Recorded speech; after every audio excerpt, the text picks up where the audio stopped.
I figure I'll go ahead and talk about this in a topic because of the fact this has been a trending issue with Nintendo Switches being readily available for people to be able to pre-order, being that the fact we have scrapers online buying and pre-ordering on a massive scale. We're already seeing, eBay and marketplaces where people are able to, list their pre-orders online for people to pre-purchase at a higher price.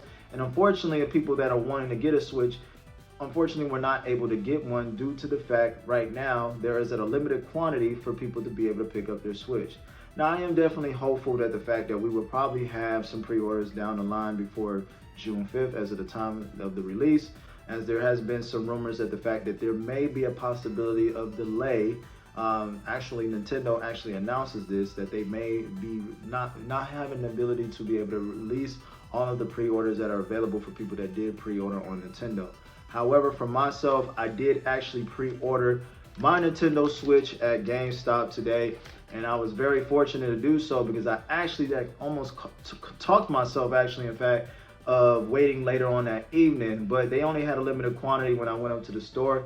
And as of the time of this video, GameStop actually opens at noon in my time area, and I just got there at around 1 o'clock, and all of the bundles was actually already pre-sold out. It was crazy. Like, they only had a few of the base Nintendo Switches available, so I was fortunate enough to be able to get one.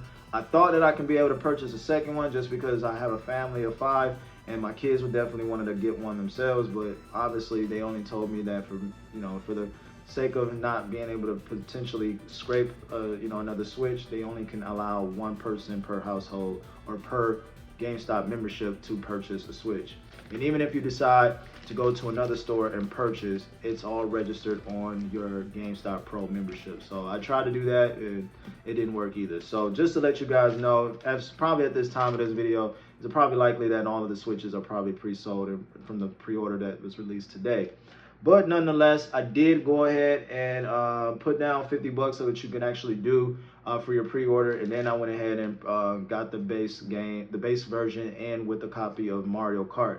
Now, I will talk about this because I have done some strategic ways of how to be able to purchase my Nintendo Switch, and maybe in hopes that you can guys be able to probably get an idea on how to do this. I actually did this with my first Nintendo Switch, where I did not actually purchase my Switch out of my own cash. How I was able to do this, for you to be able to find this out, just some of the strategies that I've done, was I did trade-ins. Now, one of the biggest things that I did was I found bonuses and ways on how to be able to trade in my Switch. As of right now, I have a defective Switch, which right now you can actually even trade in your defective Switch. So if you have a Switch that's defective, you can still trade that value into GameStop and actually get some credit. Anything to help add to the cost of the Nintendo Switch, being that right now the cost of a Nintendo Switch is like $500 with the bundle, and then $450 for the base version. Ultimately, anything that can be able to help reduce the cost. Maybe if you're not going to be using your original Switch, you can be able to trade it in towards the Nintendo Switch too. Now, what I always do is with games is try to sell any excessive games that I probably am not playing that's sitting in my backlog, and just be able to sell them on Marketplace. This is a great way to be able to, kind of strategically be able to make some of the money back from the games that just pretty much sitting in your show, if you're not someone that's really big on collecting. Now, for me, I am a big collector, but there is some games that are kind of just straggling along that I can just kind of resell and just kind of be able to, add to the budget.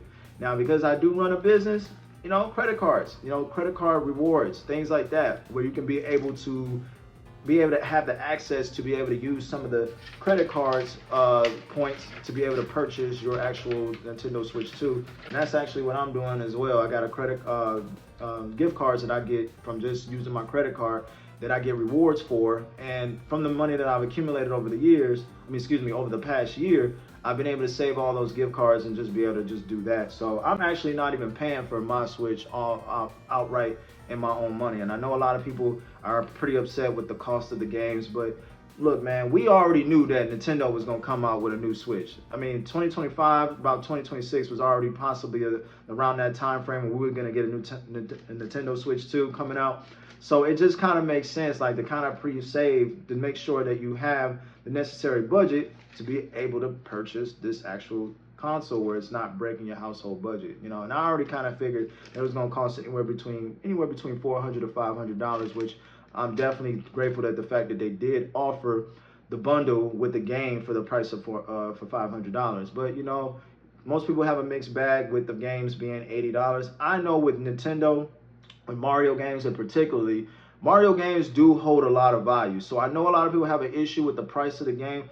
Yeah, it is kind of a value shock for the fact that a Mario Kart game that people, you know, kind of are accustomed to the way of the game. There's not a lot of changes and uniqueness to the game itself other than the fact you have transferable worlds throughout the tracks.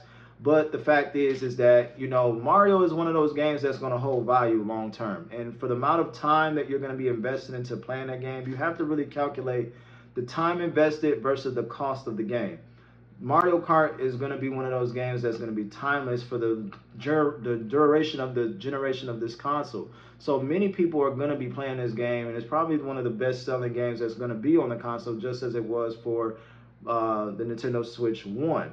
So being that we are already seeing that in the near future, there's a possibility that DLC will probably be added to the game. I'm hoping that they add a double dash feature because Mario Kart Double Dash was my favorite Mario Kart out of the trilogy. And so I would like to see that, in fact, with this particular version of Mario Kart on the Switch 2 generation.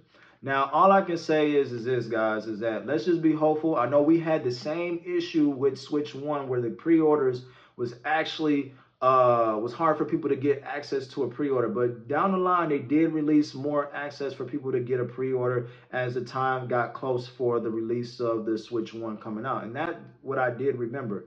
Now the bonuses for trade-ins was crazy back in the day because when the Switch 1 came out, you was able to get like 50 to 60% on trade-in values at GameStop just trading in games towards the Nintendo Switch. So back then, man, literally I was going to garage sales, I was finding games and literally for the cheap and just trading those games and getting 50 to 60% markup value towards the Nintendo Switch.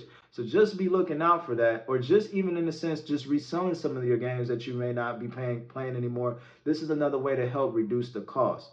Now, again, just be on the lookout. I think I am going to be talking about in another video and some of the things that I do recommend probably for people who are looking to get a Nintendo Switch. And I will be doing content on this as well, just to kind of give an idea of my impressions on it. Because as of this time, I did go ahead and pre-ordered the Mario Kart, the base bundle, and I actually went ahead and paid for the Pro Controller 2 as well, just because I'm a big fan of the Pro Controller of the first generation of the Nintendo Switch version. So I just a no-brainer. I just want to be able to have that, you know, audio jack and be able to have access to that chat feature too. So, and just being able to turn on my Switch 2 with the actual Pro Controller as well, which I found out that the Pro 1 version of the Nintendo Switch controller does not turn on the Switch 2, but you can still use your Switch 1 controller with the Switch 2. So that's pretty cool. So if you do have Pro controllers, that's a good accessory just on the strength of being able to not have to worry about paying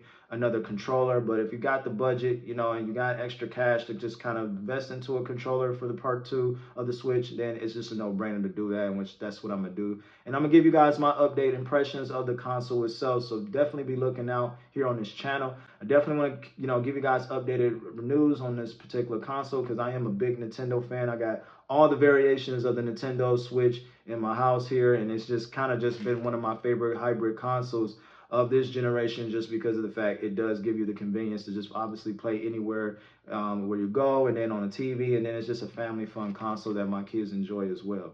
So again, thank you for tuning in to this video. If you guys want to get more content on related to how to be able to get a Nintendo Switch, or just even just related news on the system console itself, just make sure to subscribe and I'll give you guys updated again. This is Game Fanatics here, and this is where awesome people come to watch. I'll see you very soon in the next one. God bless. Peace.